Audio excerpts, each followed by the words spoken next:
Hi everyone, my name is Pat Bixler. I will be going over this article for you today. Um, it's a case control study on the risk factors for Parkinson's, or at least what they think it might be. Um, there's a idea that there's a correlation between concussions and head injuries that will later make you develop Parkinson's disease. I do not have a clicker, so please bear with me. I might be going in front of the screen quite a few times. But first, we will start out with just a brief description here from Mayo Clinic what Parkinson's disease is. Essentially, Parkinson's disease is there are nerves damaged in your brain. They end the production of dopamine, and this will cause you to have poor motor skills. Obviously, some of the symptoms are included. You'll have tremors, the stereotypical shaking, slow movements, rigid muscles, soreness, impaired posture and balance, and a couple other things as you might see. Loss of automatic movements, so swinging of your arms while you're walking, changes in your speed. It is more common in men, and it is usually developed when you are older. And then just a brief description from the Mayo Clinic of what a concussion is. A concussion, most of you may know, is a shaking of your brain. This damages the nerves and the blood vessels, or it can just be bruising of the brain. Usually it is temporary, headache, problem concentrating, those sort of things. Your memory might be impaired. Usually there isn't a loss of consciousness, but it can happen, and that is why some people don't think they have a concussion, is because they're not knocked unconscious when there's a head injury. Every concussion can be different, but every concussion will damage your brain to some extent, whether it be minor or not. And obviously we're talking here whether you're going to recover fully or not. And then lastly, this article greatly goes into odds ratios, and I know many of you may not understand what an odds ratio is. This is, the top part is taken straight from just a website just explaining it. Basically, if you have an odds ratio when you're comparing your patients to controls, it will either be, if it's equal to 0, there's no effect.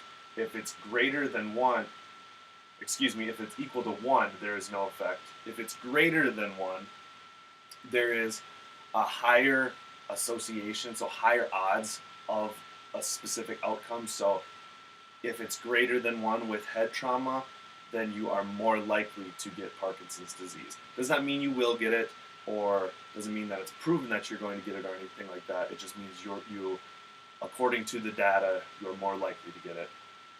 And then less than 1 is that there's no correlation between the two.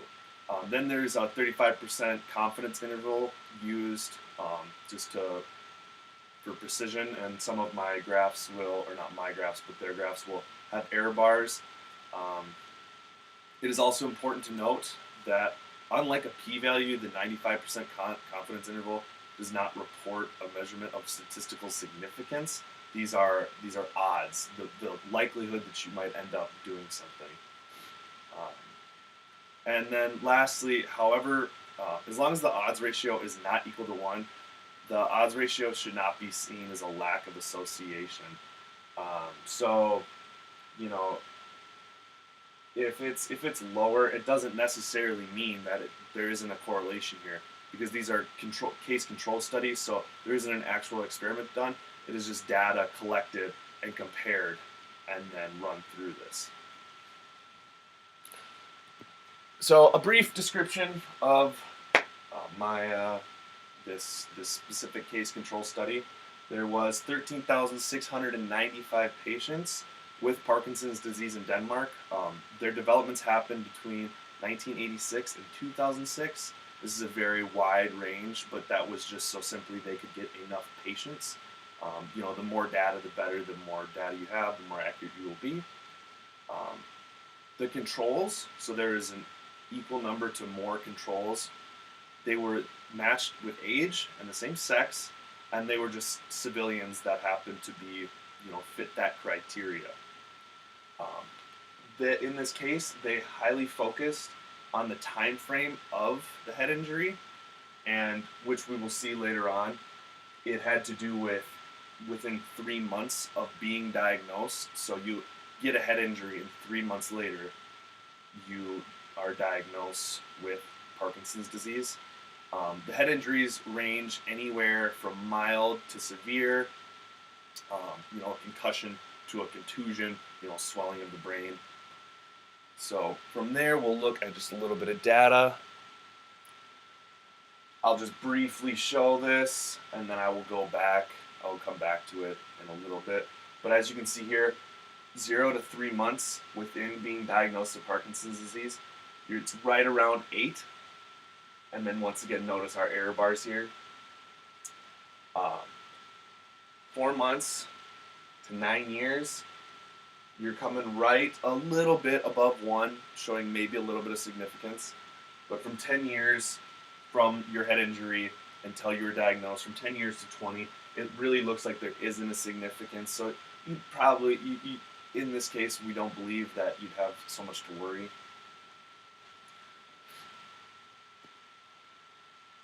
And as I said before, that's our main point we're looking at here. So, once again, odds ratio equal to 1. It's not that there's no correlation, it's just, it doesn't affect the odds. It's flat across the line. Greater than 1 is you are a higher chance, and less than 1 is a lower chance, so essentially it'd be better for you to prevent it. Main things here, any sort of head injury before Parkinson's disease was a 1.5, so there is a slight correlation or a higher odds. Head injury within 3 months is, like I said, an 8, which is fairly high in this situation. Doesn't necessarily mean you're going to get it, but like I said, there are odds.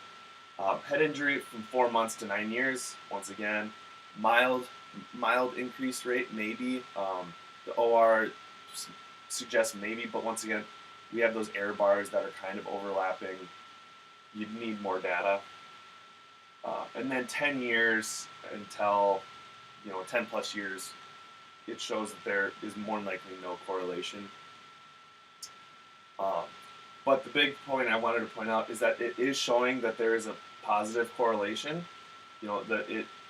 These odds are there in terms of the data, but they are slightly inconclusive because there was no experiment done to show that if I'm hit in the head, that 3 months later I'm going to get Parkinson's disease.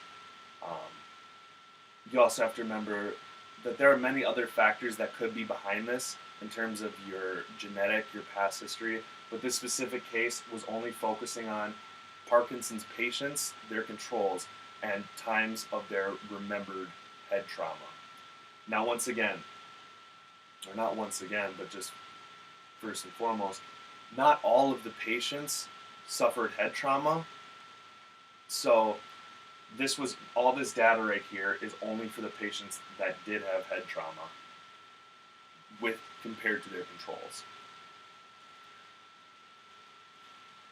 This next slide here isn't necessarily too important. It was just another piece that they brought in. They wanted to see if your stay at the hospital might affect, your length of stay at the hospital might affect whether you develop the disease or not. The results were there was no correlation. All across the board, they're right around 1, within range of their error bars. So you don't need to worry about being at the hospital and thinking that being here is going to increase my chances, which might seem silly, but it just is another factor that they wanted to take in part with this specific data. And then these are my references, and I hope that you all learned, and I hope that this was easy enough for you to understand. Thank you.